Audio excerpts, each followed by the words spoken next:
વંદે આજે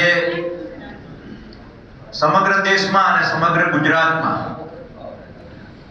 વિશેષ કરીને આત્મનિર્ભર ભારત સંકલ્પ અભિયાન અંતર્ગત દરેક જિલ્લા પંચાયતની સીટ સી અને ડી ગ્રેડની નગરપાલિકા હોય તો નગરપાલિકા કક્ષાએ, મહાનગર અને મોટી નગરપાલિકા હોય તો દરેક વોર્ડ કક્ષાએ આ પ્રકારના દિવાળીના આપણા સ્નેહ સંમેલન યોજાઈ રહ્યા છે. આજે સવારે તળાવ જિલ્લા પંચાયતની સણવા ખાતે ખૂબ મોટી 800 થી 900 લોકોની ઉપસ્થિતિમાં એક જિલ્લા પંચાયતની એ આપણી આ મીટિંગ બેઠક થઈ હતી.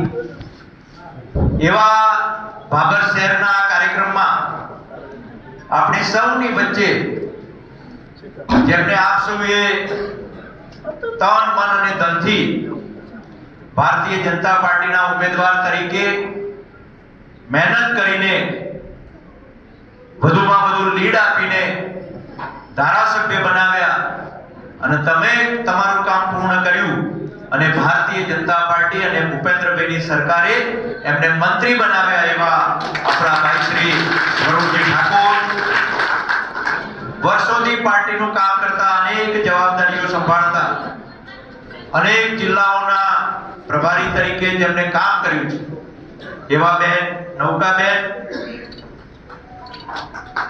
આપણા બનાસકાંઠાના જે 3 ઝોન પાડ્યા છે એ 3 ઝોન પૈકીનો એક ઝોન એ આપણો વિસ્તાર.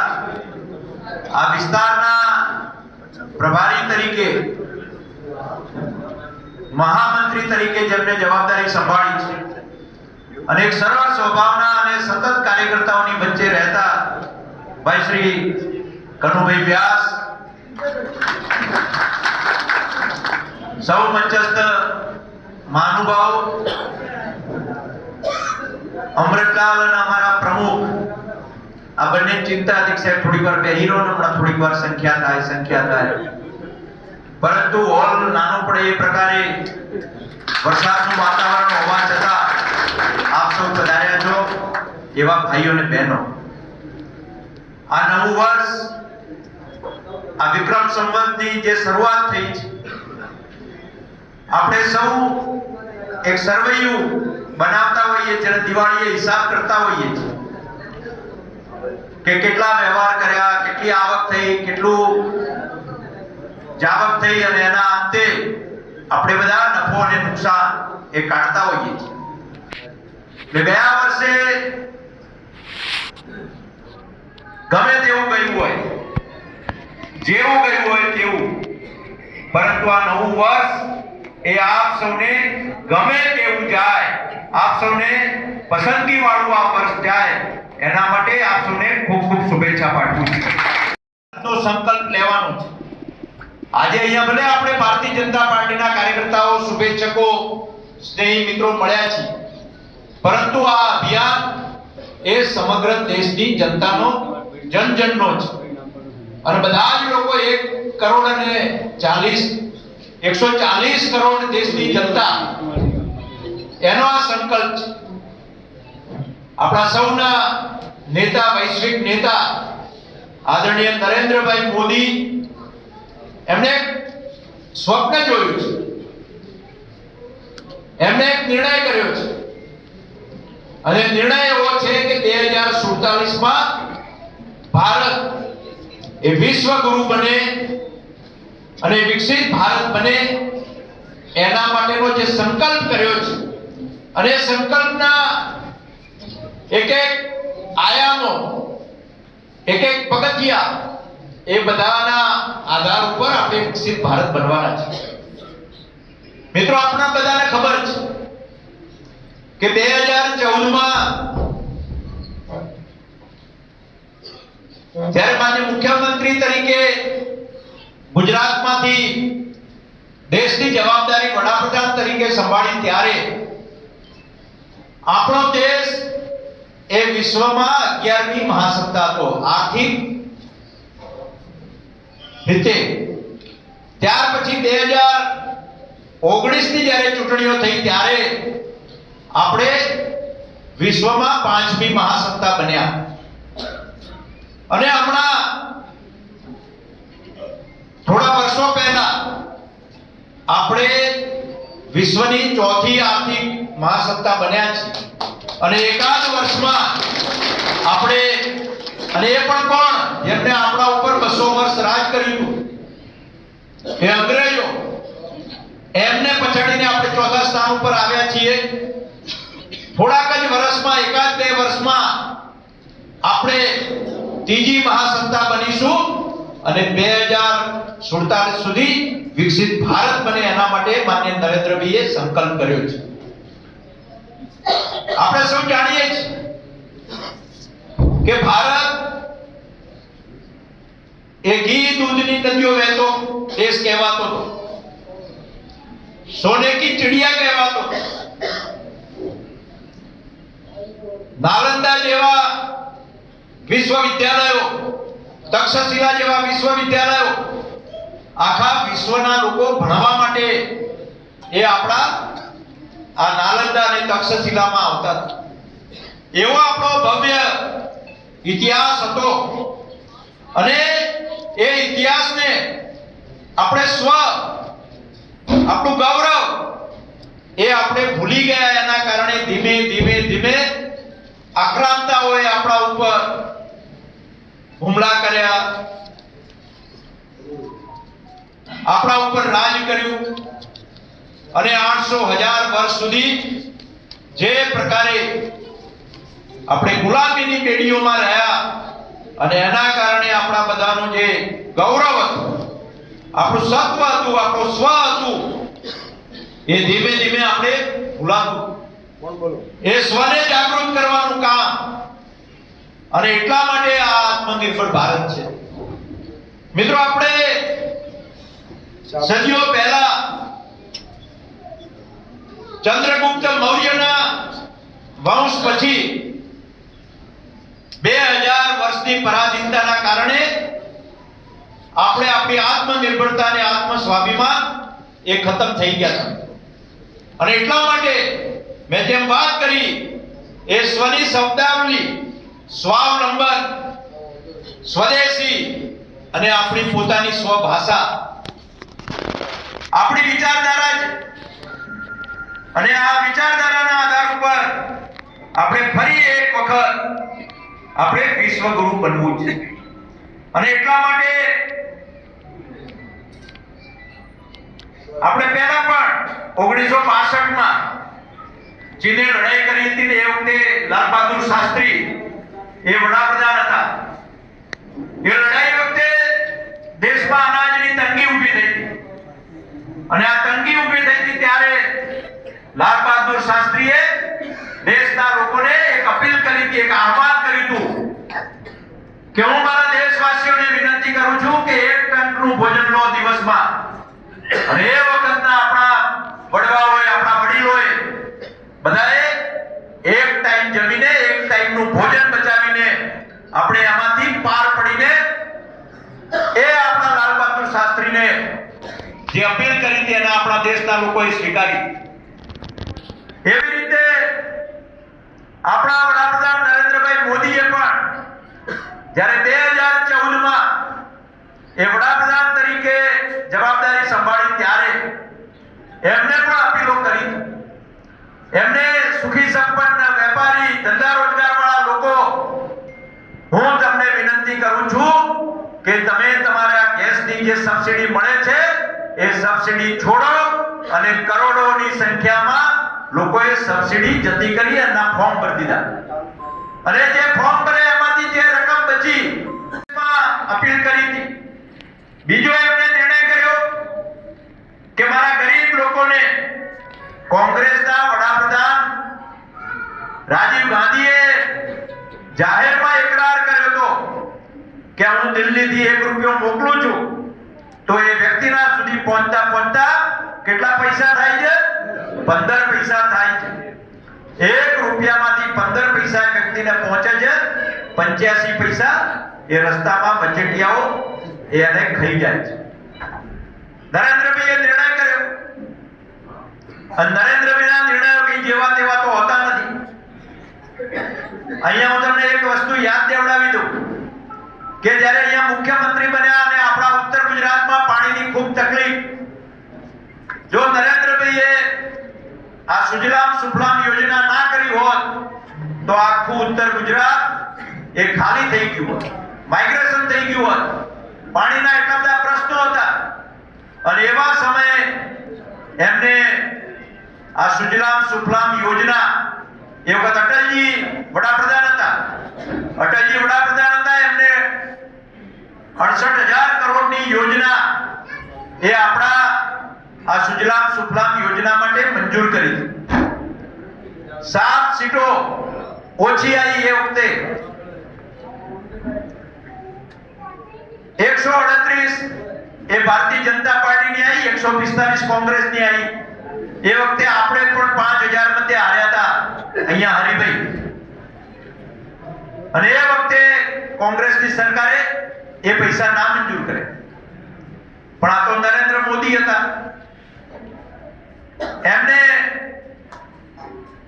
ગુજરાતના લોકોના વિશ્વાસ ઉપર એ આખી એક કેનાલ એ જેસીબી અને મશીનરી દ્વારા ખોદી એમાં જે પાણી આવવાની વ્યવસ્થા હતી, એ હાઈવે આવતા હતા, રેલવે આવતા હતા, તો એની મંજૂરીઓ કેન્દ્ર સરકાર પાસેથી લેવાની થાય, તો એની મંજૂરીઓ નહોતા આપતા. તો એવા સમયે એ આપણી નર્મદાની કેનાલમાંથી પમ્પિંગ કરીને એ પાણી છેક આપણા અહીંયા સુધી બનાસકાંઠા સુધી પહોંચાડ્યું. અને એ કેનાલ એવી હતી, કાચી હતી કે જેના કારણે એ પાણી અંદર ઉતરે અને આપણા બધાના જમીનના પાણી ઊંચા આવે. આ પ્રકારે એ વખતે પણ નિર્ણય કર્યો. નરેન્દ્રભાઈએ જનધન ખાતા ખોલવાનો નિર્ણય કર્યો, ગરીબમાં ગરીબ વ્યક્તિનું પણ ખાતું ખોલવાનું, એક પણ પરિવાર બાકી ના રહી જાય. બેંકોના અધિકારીઓ કહેતા હતા, બેંકના કર્મચારીઓ કહેતા હતા કે આ લોકોના કેવી રીતે સાહેબ ખાતા ખોલાય? તો ઝીરો બેલેન્સ થી એક પણ પૈસો ભરવાનો નહીં અને એમના ખાતા ખોલવાના. અને એ જે ખાતા ખોલાયા, 45 કરોડ લોકોના ખાતા ખોલ્યા, એમાં 2,000 કરોડની ડિપોઝિટ એ સમયે આ ગરીબ લોકોએ જમા કરાવી હતી. આ પ્રમાણે એમનું વિઝન હતું. અને એના આધાર ઉપર આગળ જતા ખેડૂતોને 6,000 રૂપિયા આપવાના હોય, વિધવા સહાય આપવાની હોય, સરકારની અનેક યોજનાઓ છે. આ સરકારની અનેક યોજનાઓ એ 100% લાભાર્થીઓ સુધી પહોંચે, લાભાર્થીને એનો લાભ મળે, એ પ્રકારના અભિયાન ચલાવ્યા. કોંગ્રેસની સરકારમાં યોજનાઓ જાહેર થતી હતી મિત્રો, પરંતુ એ યોજનાનો પ્રચાર ઓછો થાય, એ યોજનાનો લાભ લોકોને ઓછો મળે, આ પ્રકારની પ્રવૃત્તિ એ સમયે થતી હતી. પરંતુ નરેન્દ્રભાઈની સરકારમાં જે યોજના જાહેર થઈ હોય, એનો સાચો લાભાર્થી હોય, એ લાભાર્થી રહી ના જાય અને એને 100% એનો લાભ મળે, એ પ્રકારની યોજના બનાવી, એ પ્રકારની તંત્ર અને કાર્યકર્તાઓને આપણને બધાને વધુમાં વધુ લાભાર્થીઓને લાભ મળે એના માટેની ચિંતા કરી. અને એ પ્રકારે આ 45 કરોડ લોકોના જે ખાતા ખુલ્યા, એમના ત્યાં દિલ્હીથી રૂપિયો નીકળે, એ રૂપિયો એના ખાતામાં જાય, કોઈ વચેટીઓ નહીં. આ પ્રકારેનું કામ કરવાનું કામ એ આપણી સરકારે કર્યું છે. અને એટલા માટે આપણે સૌએ જ્યારે આત્મનિર્ભર ભારતની વાત કરી છે, ત્યારે મિત્રો આપણે નરેન્દ્રભાઈએ દિલ્હી લાલ કિલ્લા ઉપરથી 5 પ્રણ લીધા હતા અને આપણને બધાને કહ્યું હતું કે આપણે બધા આ 5 પ્રણના આધાર ઉપર આગળ કામ કરવાનું છે. એ 5 પ્રણમાં એક તો વિકસિત ભારત બનાવવા માટેનો જે સંકલ્પ કર્યો, બીજું પ્રણ લીધું ગુલામીની માનસિકતા છોડવી. અને એટલા માટે જે ગુલામીના પ્રતીકો હતા, એ ગુલામીના પ્રતીકો હટાવીને આપણો જે શૌર્ય ભર્યો આપણો ભવ્ય ઇતિહાસ છે, એ ઇતિહાસ લોકો સુધી પહોંચાડવાનો. અને એટલા માટે આપણી નવી શિક્ષણ નીતિ એ પણ આપણે જોઈ રહ્યા છીએ. વિરાસતનું ગૌરવ, જે આપણી વિરાસત હતી, એ વિરાસતનું ગૌરવ એ એ આપણે બધાએ મેળવવું, સૌ સાથે મળીને એકતા સાથે આગળ વધવું, અને પાંચમું દેશ પ્રત્યે પોતાના કર્તવ્યનું પાલન કરવું. આ 5 પ્रणના આધાર ઉપર આપણે વિકસિત ભારત અને આપણા દેશને આગળ વધારવા માટે કરીએ છીએ. એમાં જે નિર્ણયો કર્યા એમાં આપણે બધાએ જોઈએ છીએ કે જે રાજપથ દિલ્હીમાં નામ હતું એનું નામ બદલીને કર્તવ્ય પથ કર્યું. એવી રીતે રેસકોર્સ રોડ હતો એ રોડનું નામ બદલીને લોક કલ્યાણ માર્ગ, જે નરેન્દ્રભાઈનો બંગલો છે, જેમનું મકાન છે, એ રેસકોર્સ કહેવાતું હતું, એને બદલીને લોક કલ્યાણ માર્ગ. એવી રીતે ઇન્ડિયા ગેટ ઉપર આપણે બધા દિલ્હી જઈએ ત્યારે જતા હોઈએ છીએ, ત્યાં પંચમ જ્યોર્જનું સ્ટેચ્યુ હતું, અંગ્રેજનું સ્ટેચ્યુ હતું. એ સ્ટેચ્યુ હટાવીને સુભાષચંદ્ર બોઝની પ્રતિમા મૂકવાનું કામ એ આપણા નરેન્દ્રભાઈએ કર્યું. આપણી ભારતીય આર્કિટેક્ટ અને ભારતીય દરેક વસ્તુ વાપરીને આપણી નવી જે લોકસભા અને રાજ્યસભાનું આખું સંસદ ભવન બનાવ્યું છે, એ બધી જ વસ્તુઓ ભારતીય વાપરવામાં આવી છે. ભારતીય કોન્ટ્રાક્ટર પણ હતા. એવી રીતે અંગ્રેજોના સમયના જૂના કાયદાઓ, વર્ષો જૂના, એ જૂના કાયદાઓને બદલીને આપણા જે બિનજરૂરી કાયદા હતા એને દૂર કરીને સરળ કાયદા બનાવીને લોકોને વધુમાં વધુ મદદરૂપ કેમ થાય, વધુમાં વધુ જલ્દી ન્યાય કેમ મળે, એના માટેનું કામ કર્યું છે.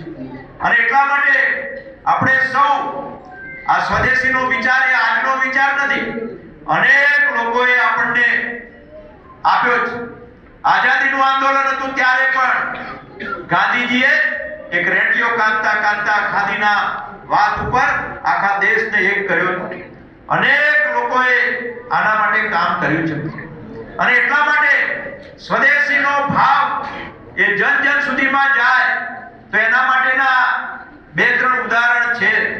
તો એ ઉદાહરણમાં જ્યારે જાપાન અને અમેરિકા આ બંને દેશમાં યુદ્ધ થયું, લડાઈ થઈ, અને નક્કી કર્યું.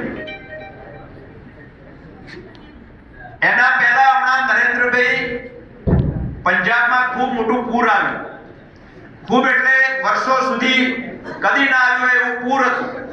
અને નરેન્દ્રભાઈ જ્યારે એ પૂર પીડિતોને મળવા ગયા ત્યારે એ પૂર પીડિતોને જ્યારે બેઠા હતા ત્યારે એમને પૂછ્યું કે ભાઈ તમારી શું શું મુશ્કેલીઓ છે.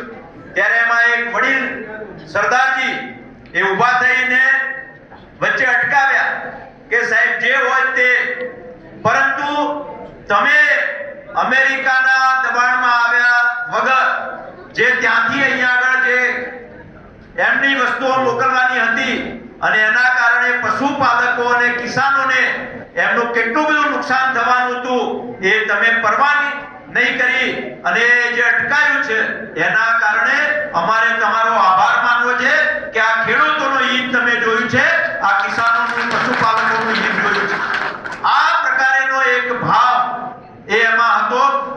એ અમેરિકા એની નારંગી, એમાં રસ પણ ખૂબ, ફળ પણ મોટું હતું.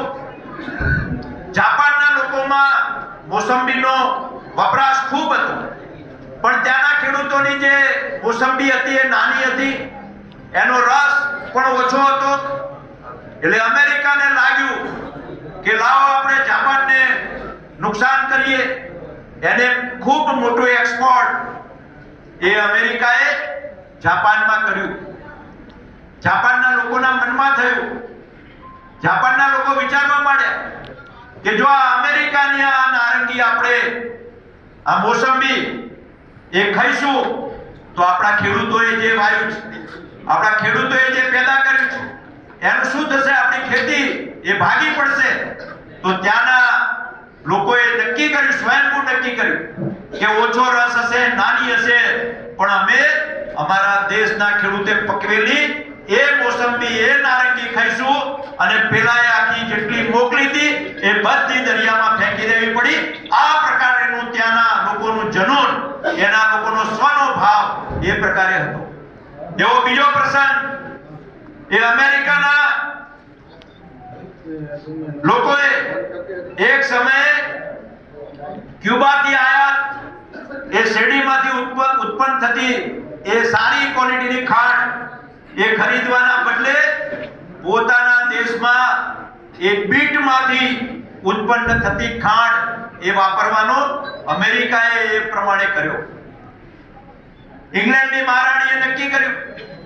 ઇંગ્લેન્ડમાં તો ખૂબ સારી ગાડીઓ હતી, પરંતુ એને એક લેટેસ્ટ ગાડી એ વિદેશમાંથી ખરીદવાનો એનો નિર્ણય કર્યો કે હું આ ગાડી લાવું અને મારો વટ પડે અથવા તો હું રાણી છું, લોકોને ખબર પડી કે આપણી રાણી એ વિદેશમાંથી ઇમ્પોર્ટ કરીને ગાડી વાપરવાના છે.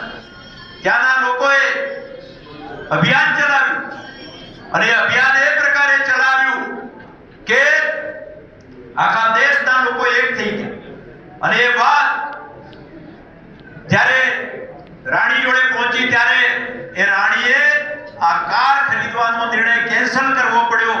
આ પ્રકારે સ્વાભિમાન અને પોતાના દેશ માટેની ચિંતા કરવાનું કામ આ અનેક ઉદાહરણો મિત્રો આપણી પાસે છે. અને એટલા માટે આપણે પણ જ્યારે અટલજી વડાપ્રધાન હતા અને એ વખતે આપણે પોખરણ ખાતે રણુજા ખાતે અણુ ધડાકો કર્યો. એ અણુ ધડાકો આપણને બધાને યાદ હશે કે અણુ ધડાકો કર્યો ત્યારે અમેરિકાએ આપણા દેશ ઉપર પ્રતિબંધ મૂક્યો કે કેમ અમને પૂછ્યા વગર તમે અણુ ધડાકો કર્યો. હવે આપણા દેશને અણુ શક્તિ બનાવવાની હોય તો આપણે કોઈને પૂછવાનું હોય મિત્રો. એ પ્રકારે અટલજીની સરકારે એના અગાઉ ઇન્દિરા ગાંધીએ આ નિર્ણય કરેલો હતો, પણ એ નિર્ણયને પડતો મૂક્યો હતો કે બાકીના વિશ્વના દેશો આપણી વિરુદ્ધ થઈ જશે. તો એવા સમયે અટલજીએ અણુ ધડાકો કર્યો. અમેરિકાએ આપણા દેશ ઉપર પ્રતિબંધ મૂક્યો, છતાં પણ ગભરાયા વિના આપણા દેશના લોકો ઉપર વિશ્વાસ ઉપર એ પ્રતિબંધ ધીરે ધીરે જતા કોઈએ ચિંતા ના કરી, કોઈએ દરકાર ના કરી અને વર્ષ સવા વર્ષ જતું થયું અને ત્યાં અમેરિકાએ પોતાના બધા જ પ્રતિબંધો ઉઠાવી લેવા પડ્યા. અત્યારે આપણે બધા જ પેપર વાંચીએ છીએ, ટીવી જોઈએ છે, તો ત્રણ વસ્તુની ચર્ચા થાય છે. એક ટ્રમ્પની ચર્ચા હોય છે, એક ટેરિફની ચર્ચા હોય છે અને ત્રીજી ટેરરની ચર્ચા હોય છે, આતંકની. આ ત્રણની ચર્ચા છે. એ વિશ્વની અંદર એ અમેરિકા એમ સમજે છે કે અમને પૂછીને જ આખા વિશ્વમાં કોઈ પણ કામ કરવું જોઈએ. આપણે પેટ્રોલ ડીઝલ અત્યારે રશિયા જોડેથી ખરીદીએ છીએ એટલે ટેરિફ નાખવાની વાત છે. આપણા વિદેશ મંત્રીએ પણ કહ્યું છે કે અમને જ્યાંથી સસ્તું મળતું હશે ત્યાંથી ખરીદીશું અને એ પ્રમાણે આપણે હિંમતથી કોઈના બાપથી બેહાયા વગર આપણે જ્યાં આપણને સસ્તું મળતું હોય ત્યાંથી આપણે આપણી આયાત કરતા હોઈએ છીએ. અને એટલા માટે અમેરિકા આપણા ઉપર એ દમ મારવા જાય છે, પણ આ તો નરેન્દ્રભાઈ છે અને નરેન્દ્રભાઈને આપણા બધા ઉપર વિશ્વાસ છે કે આ ભારતની જનતા એ મારી પડખે રહેશે અને હું કહીશ એ પ્રમાણે વર્તીશું તો અમેરિકાએ પણ ઝૂકવું પડશે. એ આપણે ધીમે ધીમે જોઈ રહ્યા છીએ અને એ પ્રકારની સ્થિતિ ઉત્પન્ન થઈ રહી છે. મિત્રો, આ પ્રકારે ટેરર એ જમ્મુ કાશ્મીરમાં આપણી બેન દીકરીઓના સિંદૂર ઉજાડવાનું કામ કર્યું હતું. એ સિંદૂર ઉજાડવાનું કામ કર્યું હતું ત્યારે અગાઉ પણ નરેન્દ્રભાઈએ 2 વખત આપણા ઉપર હુમલા કર્યા. એ વખતે એનો જડબાતોડ જવાબ આપ્યો અને ફરી જ્યારે આ બહેનોના સિંદૂર ઉજાડવાનું કામ કર્યું હતું ત્યારે ઓપરેશન સિંદૂર કરીને જે લોકોએ હુમલા કર્યા હતા એમને તો ખતમ કર્યા, પરંતુ પાકિસ્તાનની અંદર જે આતંકવાદી અડ્ડાઓ હતા એ આતંકવાદી અડ્ડાઓને ચિહ્નિત કરીને એને નિશાન કરીને ભારતમાં બનેલા શસ્ત્રો એ બ્રહ્મોસના આધારે એના આતંકી અડ્ડા ઉપર જઈને એ હુમલા કરીને એના અડ્ડાને તહસ-નહસ કરવાનું કામ અને આતંકીઓને મારવાનું કામ એ આપણી સૌની બનાવેલી ભારતની બનાવટના જે શસ્ત્રો હતા એનાથી થયું છે. એટલે આ પ્રકારે આપણે શસ્ત્રો 72% 73% ની આયાત કરતા હતા. એમાંથી આજે આપણે વિદેશની અંદર આપણા બધા જ શસ્ત્રો મોટા ભાગે એ નિકાસ કરવા જઈ રહ્યા છે, નિકાસ કરી રહ્યા છે. અને હજુ પણ જે કઈ થોડી ઘણી વસ્તુ આપણે વિદેશમાંથી જે સૈન્ય માટે લાવતા હોઈએ છીએ એ પણ આપણે ભારતમાં બનાવવાનું કામ આપણે કર્યું છે. આપણે સૌથી મોટો એક વિષય કરીને હું મારી વાત પૂરી કરીશ કે જ્યારે કોરોના આપણા દેશમાં આવ્યો ત્યારે આપણા ત્યાં જે રસી આવતી હતી, એ શીતળાની રસી હોય કે બાકી રસી હોય કે પોલિયોની રસી હોય, એ વિદેશમાંથી ભારતમાં આવતા 28-29 વર્ષ લાગ્યા હતા. આ કોરોનાના સમયમાં નરેન્દ્રભાઈએ આપણા વૈજ્ઞાનિકોની મીટિંગ કરી, વૈજ્ઞાનિકો સાથે વાત કરી કે તમને જે જોઈએ સગવડ મળશે, તમે જોઈએ એ બધી જ વ્યવસ્થા કરીશું. તમે ચિંતા કર્યા વગર આપણી રસી એ બનાવો. અને એ રસી બનાવવા માટે જે પ્રકારે વૈજ્ઞાનિકોને, સાયન્ટિસ્ટોને હિંમત આપી અને સ્વજાગૃત કરવાની વાત કરી, એના આધાર ઉપર એમને રસી બનાવવાની શરૂઆત કરી. અને રસી એક નહીં 2 કંપનીઓ એ રસીમાંથી પાર ઉતરી અને વૈશ્વિક એના જે સંશોધન હતા એમાં પણ એ પાસ થઈ. અને આપણને બધાને ખબર કે આપણને આખા 140 કરોડની જનતાને 2 ડોઝ આપ્યા. આ ઉપરાંત 150 દેશોની અંદર આપણે રસી પહોંચાડવાનું કામ કર્યું. આ આપણી પોતાની તાકાત, આ તાકાત આપણા લોકોની અંદર પડી છે, એને જાગૃત કરવાનું કામ કર્યું. અને ત્યાર પછી એને તરત જ આપણું આત્મનિર્ભર કોઈ પણ વસ્તુમાં, પહેલા આપણે ગામડામાં રહેતા હતા, ગામડામાં જતા હતા તો એને આપતા હતા, લુહાર બનાવતો તો એને આપતા હતા. આપણા વાણંદ ભાઈઓ એ પણ એમનું જે કામ કરતા હતા તો એના બદલામાં અનાજ આપતા હતા.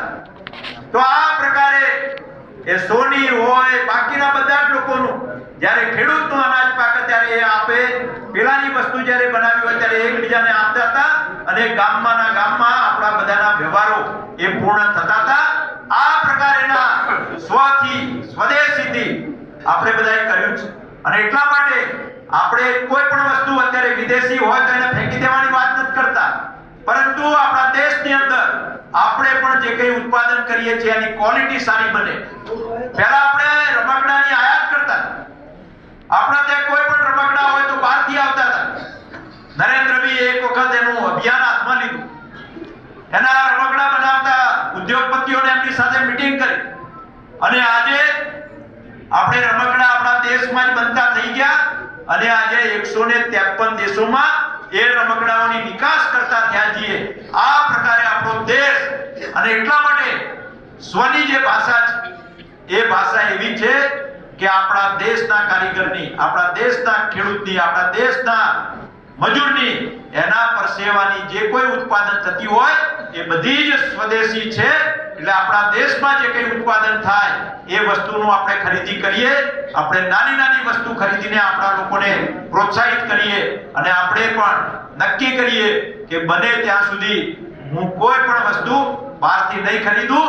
મારા જિલ્લામાં બનતી, મારા આજુબાજુ બનતી, મારા બધાની જોડે બનતી અને મારા દેશમાં બનતી વસ્તુઓનું ખરીદી કરીશ. અને મારા દેશને સ્વાભિમાન સાથે આત્મનિર્ભર ભારત તરફ આગળ લઈ જઈશ. અને કોઈની આપણને જરૂર નહીં પડે. મિત્રો, અત્યારે સૌથી વધુ પેટ્રોલ ડીઝલની આપણે આયાત કરીએ છીએ, એની સાથે વિકલ્પ ઊભો કર્યો છે.